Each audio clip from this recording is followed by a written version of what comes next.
கர்த்தராகிய இயேசு கிறிஸ்துவின் இனிதான நாமத்தினாலே உங்கள் அனைவருக்கும் அன்பின் வாழ்த்துக்களை தெரிவித்துக் கொள்கிறேன். கர்த்தர் தாமே இந்த நாளிலே கேட்டுக்கொண்டிருக்கிற பார்த்து கொண்டிருக்கிற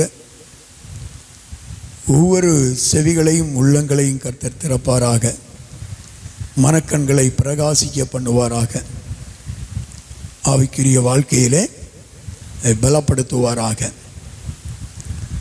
நீங்கள் கிறிஸ்துவுக்குள் நலமாயிருப்பீர்கள் என்று நான் நம்புகிறேன். கர்த்தர் மேலும் மேலும் உங்களை ஆசீர்வதித்து பெருக பண்ணுவாராக. இந்த நாளில் நாம் வேத வசனத்துக்கு நேராக கடந்து செல்லுவோம். சங்கீதம் 118 அதிகாரம் 27வது வசனத்தை வாசிக்க கேட்போம். கர்த்தர் நம்மை பிரகாசிப்பிக்கிற தேவனாய் இருக்கிறார். கர்த்தர் நம்மை பிரகாசிப்பிக்கிற தேவனாய் இருக்கிறார். கர்த்தர் நம்மை பிரகாசிக்க பண்ணுகிற தேவன். ஸ்தோத்திரம். யோவான் எழுதின சுவிசேஷம் 1ஆம் அதிகாரம் அதன் 9வது வசனத்தை வாசிக்கும்போது, உலகத்திலே வந்து எந்த மனுஷனையும் பிரகாசிப்பிக்கிற ஒளியே அந்த மெய்யான ஒளி. எல்லா மனுஷனையும் பிரகாசிப்பதற்காக கர்த்தராகிய இயேசு கிறிஸ்துவை இந்த பூமிக்கு தேவன் தந்தருளினார். இந்த பிரகாசிக்க பண்ணுகிற எந்த மனுஷனா இருக்கட்டும், எவ்வளவு கொடூரமான கொலைக்காரனாக இருக்கட்டும், விபச்சாரக்காரனாக இருக்கட்டும், வேசித்தனக்காரனாக விக்கிரகாராதனைக்காரனாக இருக்கட்டும், எவ்வளவு தீவிரவாதியாக இருந்தாலும் சரி, கொலைவரி பிடித்தவர்களாக இருந்தாலும் சரி, அவர்களை அந்த தவறுகளிலிருந்து விடுவிக்க, செய்தது தவறென்று சுட்டி காட்டி அதிலிருந்து வெளியே கொண்டு வந்து வாழ்க்கையை பிரகாசிக்க பண்ணுகிறவர் தான் மெய்யான ஒளி, கர்த்தராகிய இயேசு கிறிஸ்து. ஸ்தோத்திரம். கருமையான தேவனுடைய பிள்ளைகளே, எந்த மனுஷனையும் எல்லா மனுஷர்களையும் பிரகாசிக்க பண்ணுகிறவர் கர்த்தர். நம்மை பிரகாசிக்கிற தேவனாக இருக்கிறார். வாழ்க்கையில் பிரகாசம், வெளிச்சம், இருளுக்குள், அந்தகார இருளுக்குள் இருந்தவர்களை ஆச்சரியமான ஒளியினிடத்திற்கு அழைத்தவர். ஆச்சரியமான ஒளியினிடத்திற்கு நம்மை அழைத்தவர். ஸ்தோத்திரம். இருளில், உலகத்தில் மனிதன் இருளுக்குள் இருக்கிறான். அந்த இருளில் இருந்து அவன் மகா பெரிய வெளிச்சத்தை காண வேண்டும். மரண இருளில் இருக்கிறான். அந்த இருளில் இருந்து அவன் வெளிச்சத்தை காண வேண்டும், பிரகாசிக்க வேண்டும். இதுதான் கர்த்தர் விரும்புகிற காரியம். சரி, இந்த பிரகாசம் எப்படி வருகிறது? இயேசு கிறிஸ்துவை விசுவாசிக்கிறோம், அநேகர் அறிக்கை செய்கிறோம். பிரகாசமானது நமக்குள்ளே பிரவேசிக்க வேண்டுமானால் கர்த்தருடைய வார்த்தை, 2 கொரிந்தியரின் புஸ்தகம் 4ஆம் அதிகாரம் 4வது வசனத்தை வாசிக்கும் போது, தேவனுடைய சாயலாய் இருக்கிற கிறிஸ்துவின் மகிமையான சுவிசேஷத்தின் ஒளி, மகிமையான சுவிசேஷத்தின் ஒளி அவ்விசுவாசிகளாகிய அவர்களுக்கு பிரகாசமாய் இராதபடிக்கு இப்பிரபஞ்சத்தின் தேவனானவன் பிசாசானவன் அவர்களுடைய மனக்கண்களை குருடாக்கி வைத்திருக்கிறான். குருட்டாட்டம். ஸ்தோத்திரம். நானும் தேவனை தொழுது கொள்ளுகிறேன் என்று சொல்லலாம், உலகம் சொல்லலாம், இயேசுவை எங்களுக்கு தெரியும் என்று சொல்லலாம். ஆனால் ஒரு மனிதனுடைய வாழ்க்கையில் அவன் பிரகாசிக்க வேண்டுமானால் மகிமையுள்ள சுவிசேஷமாகிய வார்த்தை, கர்த்தருடைய வார்த்தை மனிதனுக்குள் என்ன செய்ய வேண்டும்? மனக்கண்ணுக்குள் இறங்க வேண்டும். அது பிரகாசிக்க வேண்டும். ஸ்தோத்திரம். எபேசியர் 1:19 இப்படி சொல்லுகிறது, அவர்களுடைய மனக்கண் பிரகாசிக்கும்படி நீங்கள் வேண்டுதல் செய்யுங்கள். சங்கீதம் 119:18 சொல்லுகிறது, வேதத்தின் மகத்துவத்தை கண்டுகொள்ளும்படி என் கண்களை திறந்தருளும். ஸ்தோத்திரம். அனுதினமும் இன்றைக்கு மக்கள் எதற்கெல்லாமோ செபிக்கலாம். வேலையை தாரும், சுகத்தை தாரும், படிப்பை தாரும், வீட்டை தாரும், காரை தாரும் என்று ஜெபிக்கலாம். இது உலகத்தோடு ஆரம்பித்து உலகத்தோடு முடிந்து போகிற காரியம். ஆனால் உன்னதத்துக்குள் பிரவேசிப்பதற்கு மகத்துவமான முத்துக்களாகிய வார்த்தைகளை நாம் என்ன செய்ய வேண்டும்? தியானம் பண்ண வேண்டும்.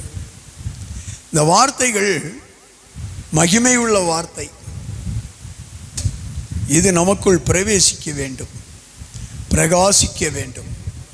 அதற்காக ஒவ்வொரு மனிதனும் என் கண்களை திறந்தருளும் என்று அனுதினமும் ஜெபித்து மகிமை உள்ள சுவிசேஷத்தை கற்றுக்கொள்ள வேண்டும்.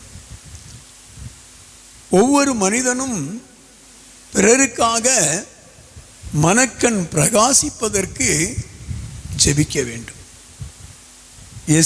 எஸ்ரா 9:8 இப்பொழுதும் எங்கள் தேவனாகிய கர்த்தர் எங்களிலே தப்பின சிலரை மீதியாக வைக்கவும் தம்முடைய பரிசுத்த ஸ்தலத்தில் எங்களுக்கு ஒரு குச்சை கொடுக்கவும் இப்படியே எங்கள் தேவன் எங்கள் கண்களை பிரகாசிப்பித்து எங்கள் அடிமைத்தனத்திலே எங்களுக்கு கொஞ்சம் உயிர் கொடுக்கவும் அவராலே கொஞ்ச நேரமாவது கிருபை கிடைத்தது. வசனத்தை சரியாக கண்கள் பிரகாசிப்பதற்கு, கண்கள் பிரகாசிப்பதற்காக கர்த்தர் உதவி செய்கிறார். கொஞ்சம் கண் திறக்கிறது. அந்த கண் மனக்கண் திறக்கப்பட்ட பிற்பாடு அது பிரகாசிக்க வேண்டும். வேத வசனத்திலே பிரகாசிக்க வேண்டும். வெளிச்சமாய் மாற வேண்டும். வெளிச்சம் நம்மில் உதிக்க வேண்டும். எஸ்ஐயா 60:1 சொல்லுகிறது, எழும்பி பிரகாசி, ஒளி வந்தது, கர்த்தருடைய மகிமை உன்மேல் உதித்தது. அந்த மகிமையை நாம் இழந்து விடக்கூடாது. ஸ்தோத்திரம். அதை நாளுக்கு நாள் பெருக பண்ணுவது கர்த்தருடைய வார்த்தையும் கர்த்தருடைய மகிமையும் கலந்தே. அல்லேலூயா. ஸ்தோத்திரம். பார்க்கும்போது யோபுவின் புஸ்தகம் 33 28 29 வாசிக்க கேட்போம். என் ஆத்துமா படுகுழியில் இறங்காதபடி அவர் அதை இரட்சிப்பார். ஆகையால் என் பிராணன் வெளிச்சத்தை காணும் என்று சொல்லுவான். இதோ, தேவன் மனுஷனுடைய ஆத்துமாவை படுகுழிக்கு விலக்குகிறதற்கும் அவனை ஜீவனுள்ளோரின் வெளிச்சத்தினாலே பிரகாசிப்பிக்கிறதற்கும். பாருங்க, இங்க நம்ம பார்க்கும்போது நம்முடைய ஆத்துமா படுகுழிக்கு தப்புவிக்கப்பட வேண்டும். அப்படியானால் பாதாளத்திற்கு இல்லை நரகத்திற்கு தப்புவிக்கப்பட வேண்டுமானால் நம்முடைய ஆத்துமா தப்புவிக்கப்படுவதற்கு மனுஷனுக்கு ஜீவ ஒளியை கொடுக்கிறவர் யார்? கர்த்தராகிய இயேசு கிறிஸ்து. அந்த ஜீவ ஒளி நமக்குள்ளே பிரகாசிக்க வேண்டும். பிரகாசிக்கும் போது நம்முடைய ஆத்துமா நரகத்திற்கு தப்புவிக்கப்படும். அதாவது படுகொலிக்கு என்ன செய்யப்படும்? தப்புவிக்கப்படும் என்று சொல்லப்பட்டிருக்கிறது. சரி, கர்த்தரை அறிந்த தேவ பிள்ளைகள் கூட இன்றைக்கு என்ன செய்கிறார்கள்? பரலோகத்தின் பரம ஈவை ருசி பார்த்தும் மறுதலித்தவர்களாய் காணப்படுகிறார்கள். எபிரேயர் 6 4 வாசிக்கும்போது, ஏனெனில் ஒரு தரம் பிரகாசிக்கப்பட்டும் பரம ஈவை ருசி பார்த்தும் பரிசுத்த ஆவியை பெற்றும் போதும். என்ன இருக்குது? ஒரு முறை பரம ஈவை என்ன செய்கிறோம்? ருசி பார்த்த பிற்பாடு என்ன உண்டாகுது? ரட்சிப்பு உண்டாகுது. பரிசுத்த ஆவியின் அபிஷேகத்தை பெற்றுக்கொள்ளுகிறோம். இவைகளெல்லாம் பெற்றுக்கொண்ட பிற்பாடும் சிலர் அடுத்த வசனம் என்ன சொல்லுது? தேவனுடைய நல்வார்த்தையையும் இனிவரும் உலகத்தின் பலன்களையும் ருசி பார்த்தும். அப்ப என்ன இருக்கு? கர்த்தருடைய நல்வார்த்தைகள். இந்த நல்வார்த்தைகள் முதல்ல ரட்சிப்பு, அதான் பிரகாசத்தின் ஆரம்பம். அப்புறமா பரம ஈவின் ருசி, அதான் பரிசுத்த ஆவியினுடைய அபிஷேகம், பரிசுத்த ஆவியினுடைய பலன். இதை வரங்கள், கனிகள், சாட்சி ஜீவியங்கள், இவைகளையெல்லாம் ருசி பார்த்த பிற்பாடு நல்வார்த்தைகளை கேட்டு, நல்ல தேவ வார்த்தைகளை கேட்டும் அவர் கொடுத்த எல்லா அனுகிரகங்களையும் ருசி பார்த்த பிற்பாடு மறுதலிக்காதபடிக்கு அப்படி மறுதலித்திருந்தால் தேவன் ஒருவேளை ஒரு தருணத்தை உங்களுக்கு இந்த நாளில் கொடுக்கலாம். அது இந்த நாளாக இருக்கலாம், இந்த நிமிடமாக இருக்கலாம், இந்த நேரமாக இருக்கலாம். எபேசியர் 5ஆம் அதிகாரம் 14வது வசனம். ஆதலால் தூங்குகிற நீ விழித்து மரித்தோரை விட்டதான் மரித்த கிரியைகள், செத்த கிரியைகள், விட்டு போன பாவங்கள், விட்டு போன கிரியைகள், தீமைகள், துர்ச்சிந்தைகள், துர்க்கிரியைகள், துன்மார்க்கங்கள், போதை வஸ்துக்கள், பலவிதமான தேவனுக்கு பிரியமில்லாதவைகளை வேண்டாம் என்று உதறிவிட்டு வந்து மீண்டும் அந்த மரித்த கிரியைகளுக்கு அடிபணிந்திருந்தால் அவைகளை விட்டு நீ என்ன செய்? எழுந்திரு. அப்பொழுது கிறிஸ்து உன்னை பிரகாசிக்க பண்ணுவார். மீண்டும் தருணத்தை கொடுக்கிறார், மீண்டும் ஒரு ரட்சிப்பை கொடுக்கிறார், மீண்டும் ஒரு மனம் திரும்புதலை கொடுக்கிறார். ஸ்தோத்திரம். பரிசுத்தத்திற்காக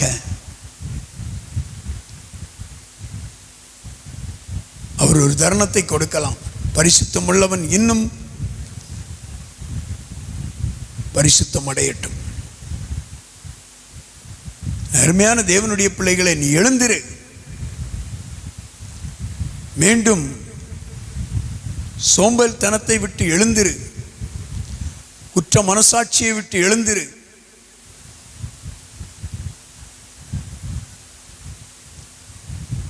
இவைகளையெல்லாம் விட்டு நீ எழுந்து கிறிஸ்து உன்னை பிரகாசிக்கும்படி அவரிடத்தில் தன்னை அர்ப்பணி. ஒப்புக்கொடு, முழுமையா அர்ப்பணி. இனிமேல் இருள் என்னை பற்றி கொள்ளக்கூடாது என்று அர்ப்பணி. இருளில் வாழக்கூடாது என்று அர்ப்பணி என்று சொல்லி அர்ப்பணிக்கும் போது, ஸ்தோத்திரம், இனிமேல் இதை தொடமாட்டேன், தீண்ட மாட்டேன், ருசி பார்க்க மாட்டேன் என்று சொல்லி நல்ல தீர்மானம் பண்ணிக்கொள்ளுங்கள். கர்த்தரோடுள்ள உறவை புதுப்பித்துக் கொள்ளுங்கள். தேவ மகிமையின் மேல் மகிமையை கண்டுகொள்ளுங்கள். மகிமையின் சாயலை அடைவதற்காக வசனத்தில் பிரகாசியுங்கள். வசனத்தில் பிரகாசியுங்கள். ஜெபம் பண்ணுவதிலும் வேண்டுதலிலும் தரித்திருங்கள். தேவனை துதிப்பதிலும் நன்றி சொல்வதிலும் தேவனுக்கு பிரியமாய் வாழ்ந்து கொள்ளுங்கள். அப்படி வாழ ஆரம்பிக்கும் போது, ஆரம்பிப்பது மட்டுமல்ல, யோபுல வாசிச்சோம், இஸ்ராயேல வாசிச்சோம், ஸ்தோத்திரம், கொஞ்சம் பிரகாசம், அந்த கொஞ்சம் பிரகாசத்தில் திருப்தி அடைந்து விடாதபடி நாளுக்கு நாள் பிரகாசித்து மகிமையின் மேல் மகிமை அடைய கர்த்தர் அனுகிரகம் செய்வாராக. வெளிப்படுத்தல் 21ஆம் அதிகாரம் 23வது வசனத்தை வாசிப்போம். நகரத்திற்கு வெளிச்சம் கொடுக்க சூரியனும் சந்திரனும் அதற்கு வேண்டுவதில்லை, தேவனுடைய மகிமையே அதை பிரகாசிப்பித்தது. தேவனுடைய மகிமையே அதை பிரகாசிப்பிக்கிறது. ஆட்டுக்குட்டியானவரே அதற்கு விளக்காயிருக்கிறார். அருமையான தேவனுடைய பிள்ளைகளை, இங்கே இனி ஒரு காலத்தில் இல்லை, மரித்த பிற்பாடு போய் நான் பிரகாசிப்பேன் என்று நினைக்காதீர்கள். ஸ்தோத்திரம். இங்கே நீங்கள் வசனத்திலும் ஜெபத்திலும் அபிஷேகத்திலும் பரிசுத்த ஆவியிலும் நிரப்பப்பட்டு ஸ்தோத்திரம் மகிமையின் மேல் மகிமை அடைவதற்கு பிரகாசிக்கிறவர்களாய் மாற மாற மாற மாற மாற மாற நம்முடைய ஆத்துமாவும் பிராணனும் பிரகாசிக்க பண்ணுகிற இந்த உலகத்தை விட்டு போகும்போது, பிரகாசிக்க பண்ணுகிறவருக்கு முன்பாக போகும்போது தேவ மகிமை நம்மளை பிரகாசிக்க பண்ணி ஆட்டுக்குட்டியானவரே நமக்கு வெளிச்சமாயிருந்து நம்மை வழிநடத்துவார். நாளை தேவ சமூகத்தில் அர்ப்பணித்து ஜெபிப்போம். பரிசுத்த பிதாவே, இயேசுவின் நாமத்தில் ஜெபிக்கிறோம். வார்த்தைகளுக்காக ஸ்தோத்திரம்.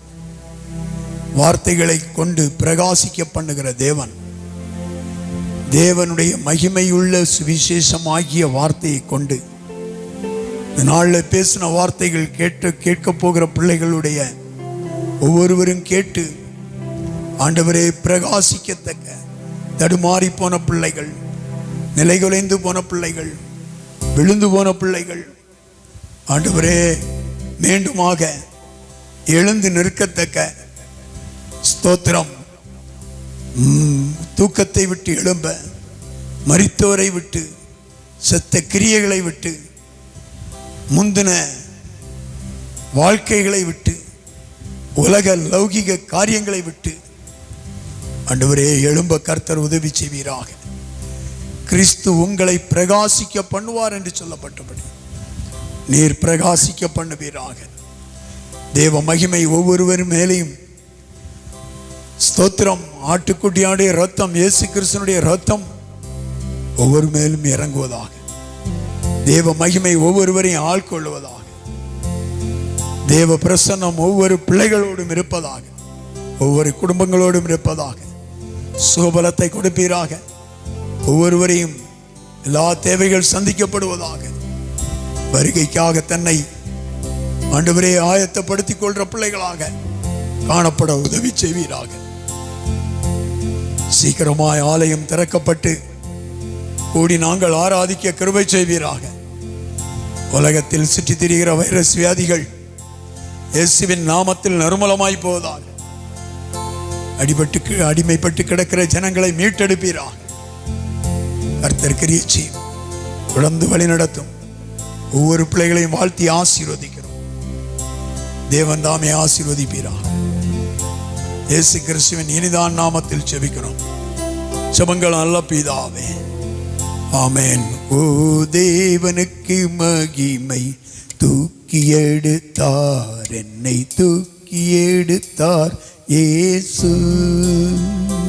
தம் கரங்கள் நீட்டி ரட்சித்தாரே, ஓ தேவனுக்கு மகிமை.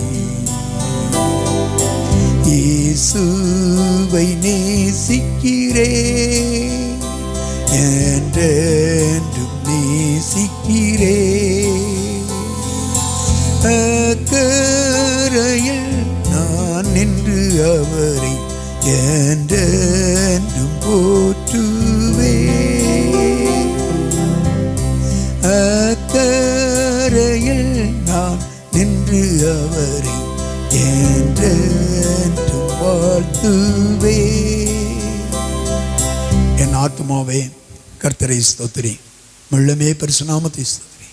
ஆத்துமாவே கர்த்தரை ஸ்தோத்திரி, கர்த்தர் செய்த சகல வாளை மறவாதே. ஆமென். கர்த்தராகிய இயேசு கிறிஸ்துவின் கிருபையும் பிதாவாகிய தேவனுடைய அன்பும் பரிசுத்த ஆவியானவருடைய ஐக்கியமும் என்றென்றைக்கும் சதா காலங்களிலும் உங்கள் அனைவரிடம் கூட இருப்பதாக. ஆமென். அல்லேலூயா, அல்லேலூயா, அல்லேலூயா.